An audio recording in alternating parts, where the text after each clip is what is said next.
Kecelakaan mobil terjadi di Jalan Puputan depan Kodam 9 Udayana, Daupuri, Denpasar Barat pada Sabtu 28 Oktober sore.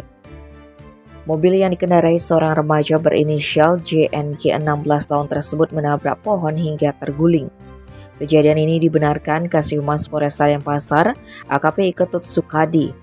Peristiwa tersebut bermula ketika JNG mengemudikan mobil Honda BRV dari arah barat menuju timur sekitar pukul 15.30.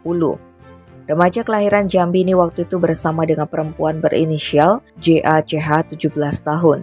Sesampainya di tempat kejadian perkara, remaja berstatus pelajar ini tidak bisa mengendalikan laju kendaraannya, diduga karena mengantuk.